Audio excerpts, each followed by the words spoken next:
All right, let's get right into it. We all know the classic rule of thumb, right? Sativa is for that energetic, creative buzz, while indica, well, indica puts you in the couch. It's been the simple shorthand we've used for years to find that perfect strain for a chill night. I mean, this has been our go-to guide for as long as I can remember. Sativa for getting things done, indica for winding down. A nice, clean, easy choice.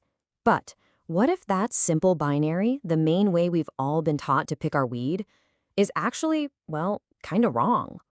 Because here's the thing, the vast majority of cannabis you can get your hands on today isn't a pure sativa or a pure indica. Nope, it's a hybrid. So that means trying to choose between an indica and a hybrid isn't like comparing apples to oranges, it's more like comparing two different kinds of apple-orange smoothies. We've been asking the wrong question this whole time. To really get what's going on today, we have to go back. I mean, way back. We need to talk about the original, wild ancestors of all the cannabis we have now. And these are called landrace strains. They are the genetic foundation for absolutely everything you'll find in a dispensary. Think of them as pure cannabis, shaped over centuries, not by growers, but by the actual environment, the sun, the soil, the altitude of wherever they grew up. So this is where we get our classic idea of what an indica is. You can almost picture it, right? These plants evolved in the harsh, cold climates of places like the Hindu Kush Mountains. To survive, they had to grow short, bushy, and flower super fast before winter slammed down. And that harsh environment, it pushed them to produce all this thick, heavy resin, which is the source of that legendary, super-sating body high. But here is the absolute kicker. These pure, original landrace strains, you're probably never going to smoke one. They're incredibly rare on the market today. So that indica you bought last week, it wasn't one of these originals. It was something else entirely. So if the pure indicas are basically ghosts in the modern market, what have we been buying? Well, this is where the story takes a turn, with what I like to call the great hybrid takeover. You see, over the last 50 years or so, growers turned into master matchmakers.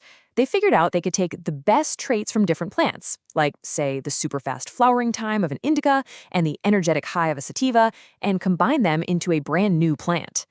Through generations of careful breeding, they basically engineered these new hybrid strains to get the best of all worlds. And what was the result of all that matchmaking? A complete and total market takeaway. Just look at this. The pure, original strains are now just a tiny fraction of what's out there. We are officially and without a doubt living in the age of the hybrid. So when you go to a dispensary and buy an indica, what you're really getting is an indica-dominant hybrid. It's a strain that's been bred to lean toward those classic, relaxing effects, but it's still got sativa in its DNA. Same goes for sativas. They're usually sativa-dominant hybrids that give you energy without the anxiety. And then you've got your balanced hybrids, like the legendary Blue Dream, which tries to give you the best of both worlds from its blueberry indica and haze sativa parents. Okay, this brings us to a really important shift in thinking. If basically everything is a hybrid, then looking at the family tree, that's just not the right way to do it anymore. To really figure out what a strain is going to do, we have to stop thinking like botanists and start thinking like chemists. We have to look inside the plant, at its unique chemical recipe. And there's a scientific term for this. It's called a chemovar, which is just short for chemical variety. This, right here, is the future of how we'll all classify cannabis. It doesn't care what the plant looks like or who its parents were. It only cares about the one thing that actually creates the effect, its chemical fingerprint. So the first part of that fingerprint is the cannabinoids. Think of these as the engine of the car. THC is the gas pedal. It's what drives the psychoactive high. CBD, on the other hand, isn't psychoactive at all. It's known more for its anti-anxiety and anti-inflammatory effects. And in a hybrid, the ratio between these two is so important because CBD can actually pump the brakes on some of the anxiety THC can cause, giving you a much smoother ride. But listen, if cannabinoids are the engine, then the terpenes are the steering wheel. These are the aromatic compounds that give a strain its unique smell and taste, whether it's citrusy, piney, or earthy.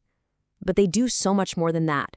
They are what truly steer and shape your entire experience.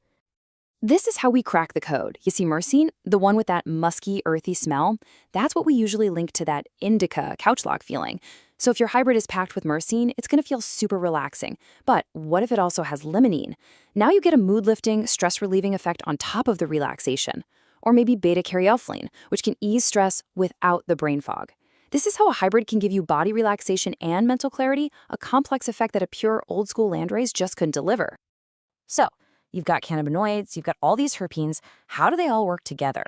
Well, let's talk about the scientific theory that really explains the magic happening inside these complex hybrid plants. It's called the entourage effect, and the idea is actually pretty simple, but it's incredibly powerful. It means that all the compounds in the plant work better together. They're like a team, interacting with each other, boosting some effects, toning down others, and creating a final result that is so much more nuanced than any single compound could create on its own. The researcher Dr. Ethan Russo had the perfect analogy for this. He said that THC by itself is like a silver bullet. It's powerful, sure, but it's also blunt.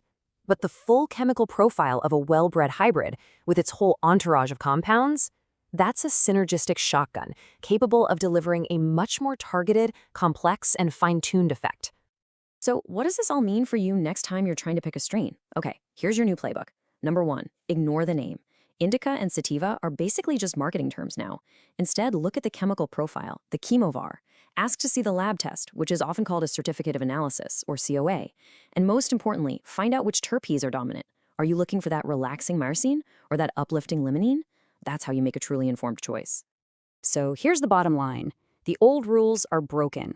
That simple story of indica versus sativa has been totally replaced by the much more exciting science of chemovars, terpenes, and the entourage effect. So the next time you choose your strain, you'll know to look right past the label and ask the real question, what's actually driving this high?